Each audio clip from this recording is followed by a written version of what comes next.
Hey, it's State of State. We got your Nittany Lion update. It's a football discussion with Tom and Justin, so kick back and press play. With former Penn State and NFL defensive back Justin King, I'm Tom Hannafin. This is State of State. This podcast is presented by BetOnline. BetOnline is the world's most trusted betting platform and your number one source for everything football. BetOnline is every stat, every matchup, and even live odds and spreads to bet on during the games. Think you know your stuff? Get in on BetOnline's $200,000 mega contest and pick 5 games against the spread every week for your chance at weekly prizes and a share of $200,000. When the games are over, head to the online casino and get in on a game of blackjack or poker or unwind with one of over 150 slots games. Head to betonline.ag today to get in on the action. State of State is presented by BetOnline. The game starts here. State of State is proud to partner with Illumination Brewing for another season of crafting State IPA, the perfect tailgate and game day beer for Penn State football fans. State IPA is available now at your local beer distributor, grocery store, plus select bars and restaurants. Visit illuminationbrewing.com/beer/state-IPA to learn more. Must be 21 years or older to purchase. Please drink responsibly.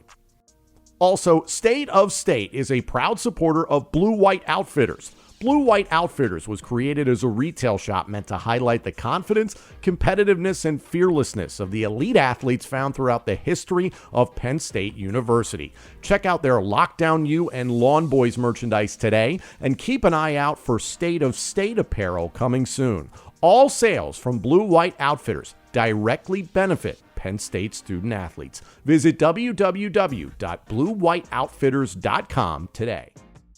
Hi, everyone, and welcome to State of State. I'm Tom Hannafin. He's Justin King. This past weekend, Penn State dispatched West Virginia on the road by a score of 34-12.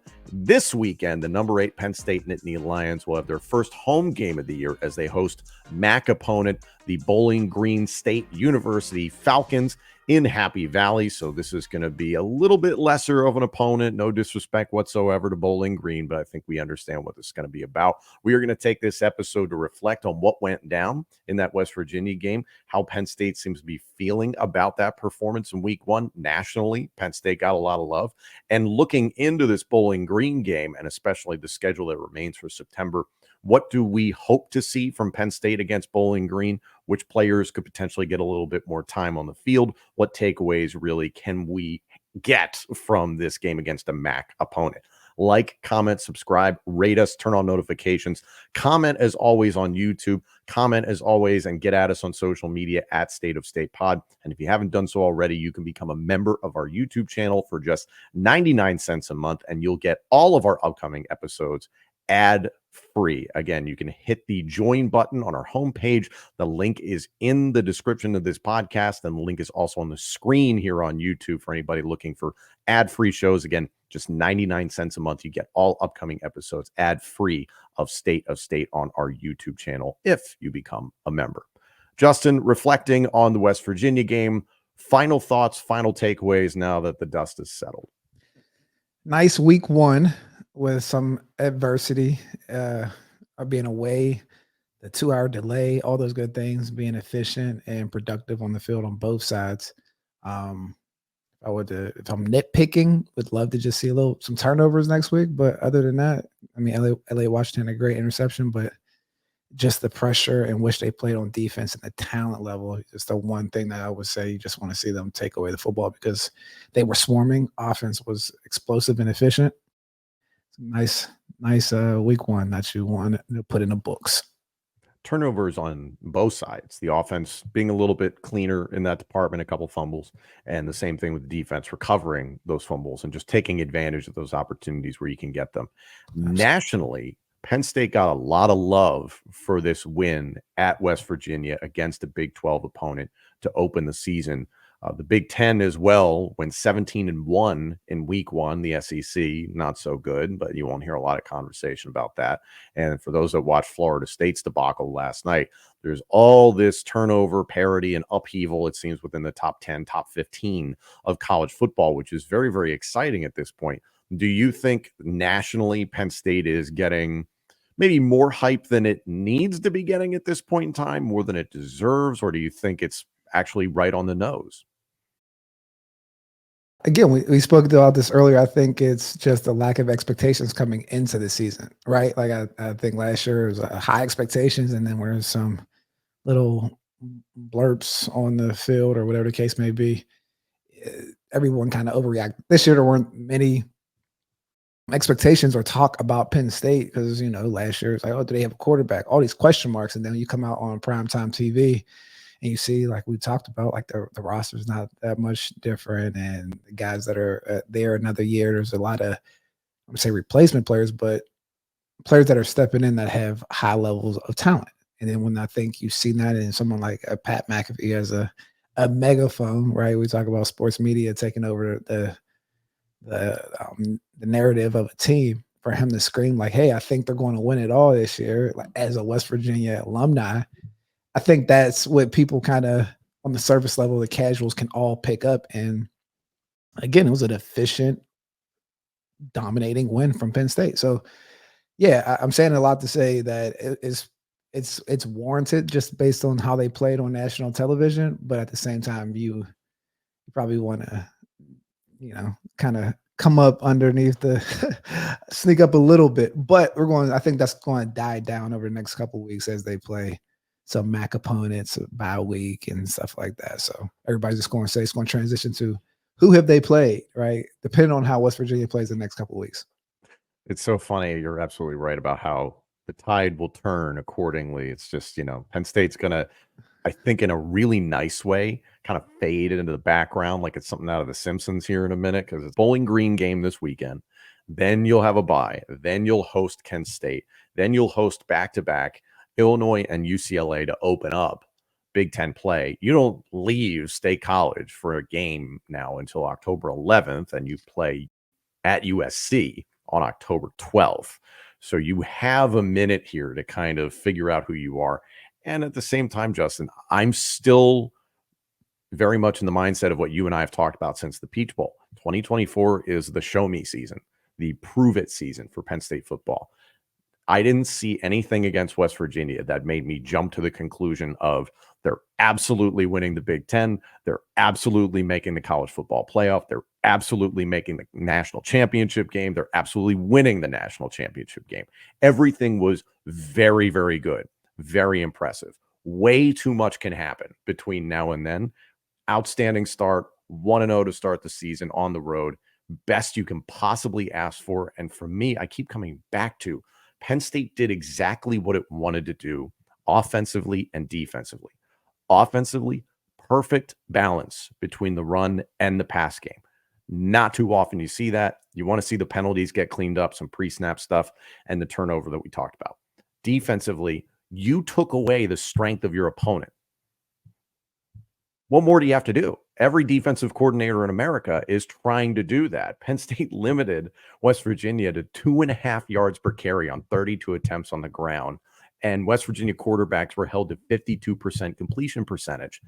It doesn't get much better than that. So it's great. Let's not all freak out. I think it's not, you're right. You don't want to overreact on week one, but when you have a clean, dominating week one, I think there is something to put your hat on and feel good about, right? Like, 'cause you got to ride with confidence, even as a competitor or the players. Like, they're going out, and if you're trying to do, like you said, if I can do whatever I want to do against my opponent, stop them from having over 3 yards per carry, and we're having efficiency the way we are on third down and explosive plays, hit the half total mark of, I think, total explosive plays last year in one game on the road. Crazy. I think these are kind of some predictive stats to feel encouraged. So I would loosen up a little bit, Tom. We got this. All right. Don't get me wrong. I'm encouraged. I'm confident, but again, it's prove it. It's show me that sort of thing. I'm encouraged. I'm confident. I'm motivated, inspired, all those things. Caffeinated out of the yin yang. I'm very, very happy. But at the same time, I just am not prepared to crown them, a la what you said about a Pat McAfee. It's like they're gonna win it all. It's all right. We gotta get there. We gotta keep growing. But it's like the team's going to get better throughout the season. So that's just kind of bank on that. Yeah. Bowling Green this weekend. No disrespect to Bowling Green. There is going to be a significant gap in talent altogether. This is a MAC opponent. In week 1, Bowling Green was successful at home, defeating Fordham by a score of 41-17. So that is not something to overlook, but Fordham is a lesser opponent to Bowling Green. So you kind of just look how things progress up the proverbial ladder. Their starting quarterback, there's some familiarity for Penn State and specifically for defensive coordinator Tom Allen. His name is Connor Bazelak. He spent his first couple of seasons at Mizzou. Then he transferred to Indiana and he played under Tom Allen. Bazelak is a competent veteran quarterback and had a nice game against Fordham, but just immediately, Justin, and I'm curious what your experience has been, when the defensive coordinator was your head coach and probably knows you inside out and backwards, that might be trouble. I mean, of course, right? Like you can kind of really mess with a player, especially, you don't really see it too much until you get into typically the NFL when you see like coordinators scheme up against the player. Like, okay, I know this player's tendency, or I know this guy, and it's just like like a victim in the water. But hopefully, he throws some stuff out on where it makes him really uncomfortable, because if anyone knows, a quarterback is the head coach. Their weaknesses and their strengths, and obviously where they have to cover up or where they're susceptible, to attack. So being a defense coordinator, that's a great thing for us. Also for this Bowling Green team, running back Terrion Stewart, very productive in week 1. They had a kick return for a touchdown to open the game. They have some players in terms of the skill positions here. A tight end named Fannin, who is very athletic. Again, do I expect Penn State to struggle with these players? Not necessarily. The offensive line for Bowling Green had a nice game against Fordham, but the way that Penn State's defensive line really had their way with West Virginia's offensive line, I just don't expect that to be a tremendous challenge altogether. James Franklin gave a lot of flowers to Bazelak and their position players, also the way that their defensive line played. So this is going to be an interesting test, I think, and not that I think this is going to be Drew Allar running for his life necessarily, far from it, but we saw 10 offensive linemen for Penn State get into the game against West Virginia. So do you expect Penn State to go deeper than that necessarily? Maybe not, but do you see an extended look at guys that are number 2 overall for Penn State's offensive line against Bowling Green's defensive line? I think they shouldn't have any problems, but I think we'll see more of those guys in the game right this week, just to build that depth out, especially at the beginning of the season, knowing if we're going to be playing deep into the playoffs, like, okay, we have to anticipate some level of injuries, anticipate guys coming in. So I think we'll see a good amount of snaps from the number 2s in there and see what kind of depth we have. In terms of Penn State's offense, you expect more of the running game. Nick Singleton had a very, very nice performance altogether against West Virginia, bringing back the freshman version of Nick Singleton that so many people fell in love with. Do you expect to see more of that? Do you think this game kind of sets up for Katron Allen to really have his chance to explode? Or do we get to see more of the 3, 4, and 5 guys on the depth chart at running back? I guess the depth at running back. I think just trying to get as many guys snaps and just seeing where you are, right? Especially when we think about the new red shirt rule. You guys see like what guys are going to be playing in these first 4 games. So even when we think about roster construction and looking forward to all these different things, as soon as the season's over, I think a transfer portal. So there's a level of athlete retention that goes along in these first couple games where you have to give some players a chance to hang themselves or a chance to prove themselves, right? And with that goes into how you continue to structure your roster, the depth, and all the snap counts and moving forward. So I think there's a lot of things that play when you have these games at hand outside of just that actual execution and performance on the field. Quarterback Drew Aller, again, I feel like a broken record, but a very nice performance altogether against West Virginia. I don't need to see a whole lot more from Drew Aller beyond what he did against West Virginia, against Bowling Green, and against Kent State for me to have more confidence in him. He felt like he played within the offense, a lot of confidence, ran the ball with confidence, ran the ball with bad intentions, which was kind of nice to see altogether. I still worry about the starting quarterback running an excessive amount, but I digress. Ultimately, from the quarterback position, it's a reasonable expectation that Bo Perbula will get a significant amount of snaps, maybe not with the ones, but with the twos in this game. What do you want to see from Aller and Perbula against Bowling Green? More explosive plays, efficiency, and having some fun. I think that's all you want to see when you're playing an opponent that you expect to beat, right? And just, I mean, the way we saw Drew last week, where it looked like these guys are having fun. That's what you want to see, and just no lapses in judgment and things of that nature. You want to see discipline play football. I think, again, these are the stepping stones of building a team, right? When you have that talent, can the talent play discipline and do what they're called to do? And then when things break down, special players show up. So I think that's the rhythm. I mean, this week, I mean, they know they're playing a team that they should beat, and I want to see them execute that way. Not take the gas off, not play down to your level of competition, but really continue to put your foot on their necks.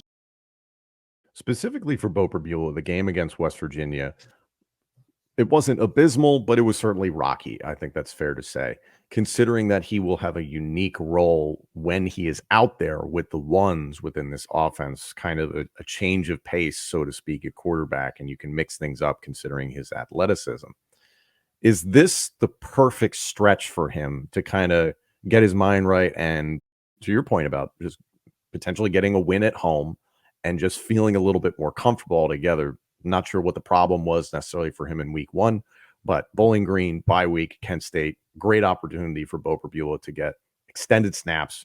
And then also my question to you is, how much does Andy Kotelnicki put on tape for the proverbial Bo Perbula package against Bowling Green and against a Kent State? I really think you continue to build out what you did the first game, right? Just showing the different areas and different ways that you can execute your plays. And when you do that, it forces defensive coordinators to prepare that, hey, they can do this. They might be able to do that. But like, again, last week, I feel like to have those type of explosive plays and efficiency across the board without any, I want to say, crazy creative plays or trick plays or things that looked out of like wonkers. It's just more of like the rhythm, the play calling and things of that nature. So if you continue to build out and have explosive plays, you'll have defensive coordinators preparing for different variations of that, right? It's like when boxers used to fight Mike Tyson, like, okay, like watch out for this, watch out for that. It's just like, hey, he has a lot of power. If he hits you, you're going down.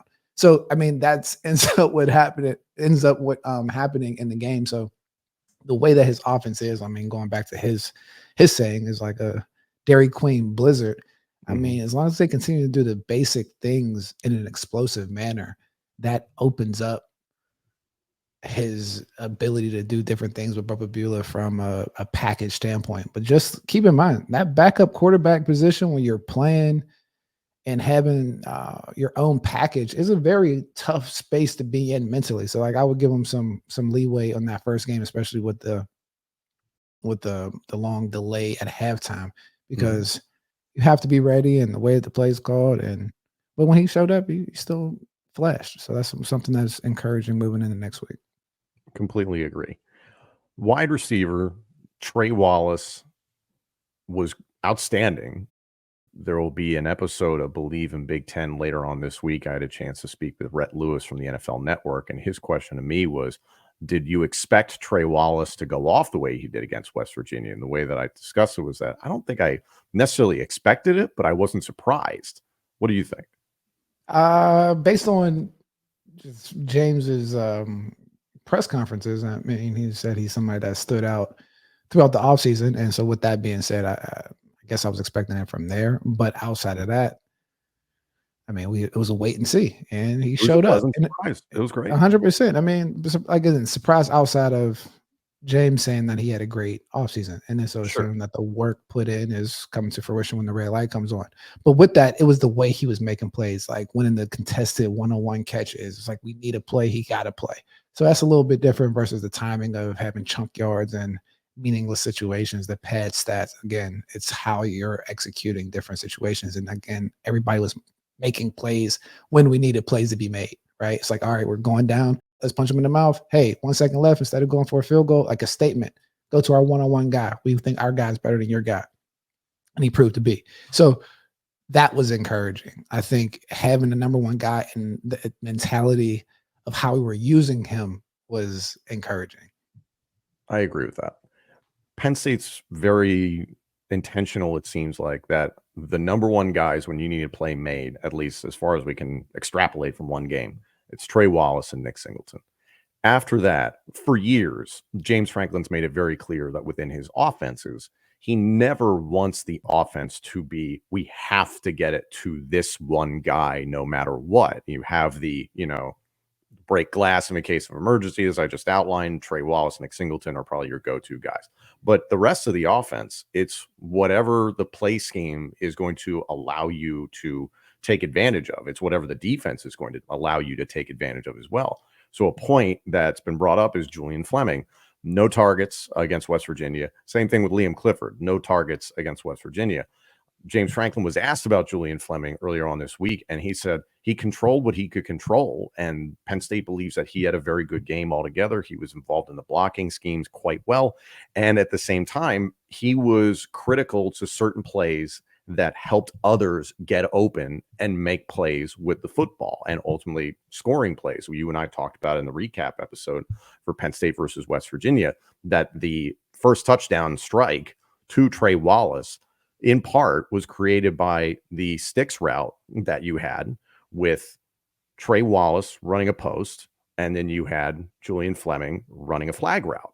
So having that flag route took the safety, and then you have the pivot from Trey Wallace right there splitting the safety. And it was like, I don't even know what to ask about this guy anymore. Like, is this going to be a chance where it's like, yeah, we see him make some catches, we get him involved, that sort of thing? Or is it like, no, like this is his role within the offense right now, and he's just going to need a minute? I would say, just on your comment about that throw from Drew Aller, the scissors route, that was actually a very difficult throw and a very big time throw. Oh, right? Yeah, that was a very big time throw to hit a post in the hole where you saw like almost the trajectory of a ball has to come in almost like you're running a throw and a dig, but it has to have some velocity to kind of push him down the field, not going across. So that was a difficult throw between four defenders. So that's a big time throw that, again, a lot of times we take for granted when that happens. But to move forward with Julian Fleming, right? Everyone, I think a head coach has to say that he's about collective success. So he was doing his job from the standpoint of the collective. I think everyone that asks is like, okay, well, if we pay big money players, do we expect them to do role player type of things? And that, I think that's a different conversation. But within his film and grading, he probably graded out well doing his team responsibilities. And I think you want to see him make some plays. So hopefully they get him involved with some, I don't say forceful touches, but get him some bubble screens, get his ball in his hands a couple times and see what happens. But I mean, the billing of a great receiver, a great blocking receiver, he lived up to that. I mean, he did. And your experience was just so different. I think back, you and Derek Williams, it was not we'll see if the coverage lets them get open. It was, no, we're getting the ball to 2 and to 7. It's just a completely different mentality. And I also imagine Julian Fleming, 5-star recruit, playing at Ohio State as long as he did, not saying that the brand makes the player, but still he is in that elite company in their perspective. When you don't get a target, could that bother you? But it doesn't sound like, from anything we've heard about Julian Fleming, that he is a self-obsessed guy where I got to have the ball no matter what, that sort of thing. I grew up in Pittsburgh, man. Like guys like Hines Ward got a lot of love where they catch the ball when they need to, but a lot of the highlights were him knocking guys out, where it's just like an attitude and toughness of the team. Maybe that's what James was talking about earlier, where it's like, hey, we just need that overall toughness from the receivers, from the running backs, and just all around, because there's been, I won't say not a lack of toughness, but some of the areas in which we lost in the previous years, that was like the glaring weakness, right? When we play Michigan, it's like, oh, they run the ball the whole second half. I was like, all right, we got to fix this level of physicality. So not to get away from the fact that a receiver needs to make plays when you need to make plays, but when receivers do block and do what they need to do, things open up. I mean, second level blocking is why we probably had those runs from Nick Singleton. Safety's not being able to get there. I can't say that for sure, but like those are the things that spring those type of plays. Certainly adds to it. 100%. But it goes back to the asset allocation. It's like, hey, is this where the money's going? At wide receiver, Caden Saunders, James Franklin pretty well articulated this past week that he was out there to catch punts, and that was about it. So will we see him do more this weekend? We have to see how he's feeling. It was kind of a game time decision. It sounds like the positive, again, it's a MAC opponent. You have a bye week. You have Penn State after that. So you got some time for Caden Saunders to get healthy beyond just going back and waving fair catch. So hopefully we see maybe an extended role from him. And if not, it's not anything that's terribly concerning. Amari Evans was good against West Virginia. Would love to see more. Would love to see Tysier Denmark. This is a guy that got a lot of conversation during camp, and see Penn State potentially go into the depth at wide receiver. Tight end, I don't necessarily need to see Tyler Warren have a 7-catch, 100-yard touchdown game against Bowling Green or Kent State. I just need to see the tight ends do their job. I'd like to see the depth of the tight end room get more time out there altogether, because Tyler Warren doesn't need to be out there a ton. Will Khalil Dinkins be able to play against Bowling Green? Will he be just somebody that maybe we'll see against Kent State? We'll have to see come Saturday. But we did see a lot of the other tight ends, Rapplier, Luke Reynolds, Joey Schlaffer, those sorts of guys play out there. Do they get targets? We're going to find out against Bowling Green. NFL Week 1 is here, and a new season means new ways to get in on the action at DraftKings Sportsbook, an official sports betting partner of the NFL. Ready to place your first bet? Try betting on something simple, like picking a player to score a touchdown. Or all of our fans in Pennsylvania could back Pittsburgh +3 at Atlanta, or Philadelphia to cover 2.5 against Green Bay in Brazil. Score big with DraftKings Sportsbook, the best place to bet touchdowns. Download the DraftKings Sportsbook app and use code COMBINE. That's code COMBINE for new customers to get $250 in bonus bets when you bet just $5 and get 1 month of NFL Plus Premium on us, only on DraftKings. The crown is yours. Gambling problem? Call 1-800-GAMBLER. In New York, call 877-8-HOPE-NY or text HOPE-NY 467-369. In Connecticut, help is available for problem gambling. Call 888-789-7777 or visit ccpg.org. Please play responsibly. On behalf of Boot Hill Casino and Resort, Kansas. 21 plus age and eligibility varies by jurisdiction. Void in Ontario. Bonus bets expire 168 hours after issuance. For additional terms and responsible gaming resources, see dkng.co/ftball. Flipping to the defensive side of the ball, a lot of the reaction off of West Virginia was great defensive effort overall, flying to the football, being disruptive. Defensive line had a nice outing. Linebackers were very active. The secondary showed depth and violence, which was outstanding. But a big conversation point was Abdul Carter did not necessarily look like the quote-unquote menace that he was talked about in camp. James Franklin said he was very disruptive. When you do pay attention to the tape, did it result in sacks or tackles for loss or quarterback pressures? Not necessarily a sack. Obviously didn't get a sack, but still creating havoc in select opportunities. And what I saw from him, Justin, was selfless defensive line play. There were a lot of plays that Abdul Carter made that will not show up on a stat sheet that opened the door for other defensive linemen or defensive players to make plays that ultimately impacted West Virginia's ability to move the football. To me, that's a level of progression that you don't see that too often out of a guy where it's his first game at defensive end. Can you articulate that a little bit more? Again, I think the overall theme we keep going into here is collective success versus individual success. Mm-hmm. And a lot of times you can have individual success without collective success. I mean, a lot of times he flashed and was a menace or a Superman type of player, but there were some just fundamental things, whether we couldn't stop the run, we couldn't do this, where those are results a lot of times of undisciplined, selfish players, selfish movements where guys aren't showing up. And so when you're saying that he moves the defensive end and he was causing havoc and he's playing disciplined football and the outcome was us stopping the run or having less than 3 yards per carry, and he did, cause havoc. That's again the stabilizer of, if that's the worst game that we're going to have, we can keep opponents to less than 3 yards of carry, force turnovers, and like cause havoc up front. It only goes up from there. So with that being said, I don't put any weight on people that say he didn't look like a menace. You can shift offensive line to defensive end. You can put 2 guys on him a lot of times. Like, you can negate a defensive end, and when that does happen, you see exploitations on the defense. And the fact that we didn't have that, and you saw other guys showing up, whether it's like Zane Duran or DDS, just across the board, you've seen the linebackers flying around making those clean tackles. That's from consistent, how can I say it, consistent and disciplined defensive line play. So like, sometimes we got to recognize the good things that we're seeing. There's like a cause and effect to it. Like, that's an effect of the defensive line and what they're causing. Mm-hmm. Shout out to Coach Barnes, seriously. And oddly enough, the highest graded defensive lineman for Penn State was Smith Vilbert, who James Franklin's been talking about for a while now, but especially the last few weeks, he's been like, everybody should be talking about this guy. And a defensive end doing some of the things he was doing at 280 pounds off the edge was very impressive. And mind you, this guy's not played a game in 2 freaking years. What did you think of Smith Vilbert? He looked good. He had a nice little hezzy.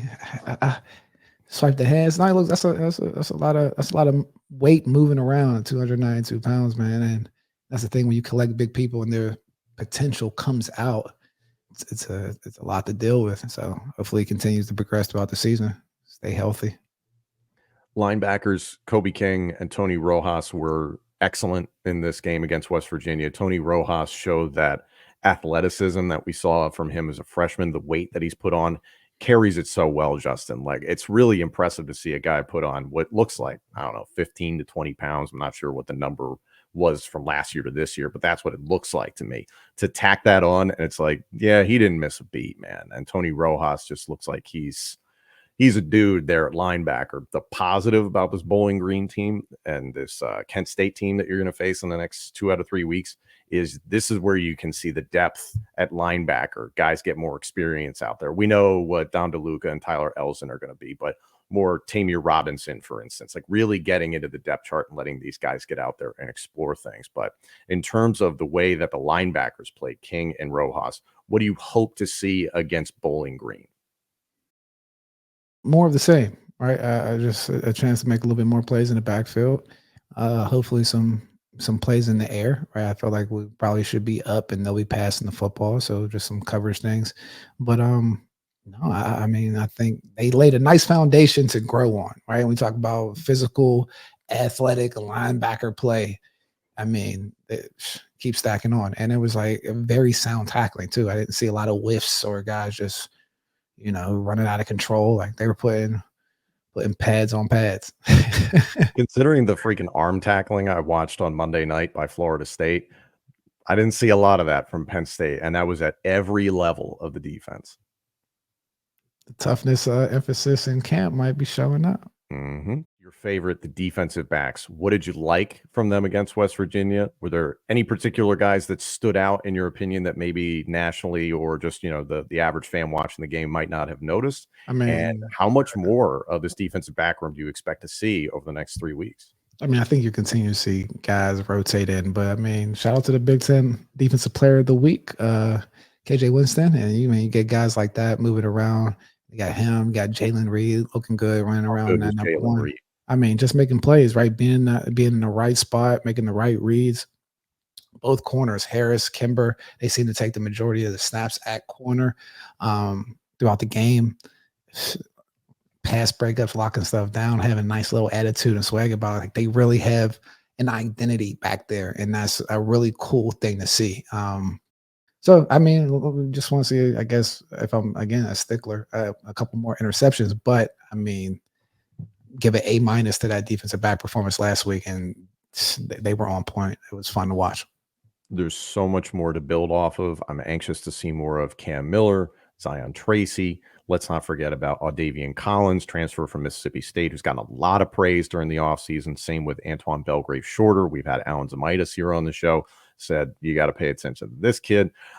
Elliott Washington II getting the pick there late at the end. Do we see more of him? DeJuan Lane, who's a freshman safety that's got a green light for this year. No red shirt is what that means.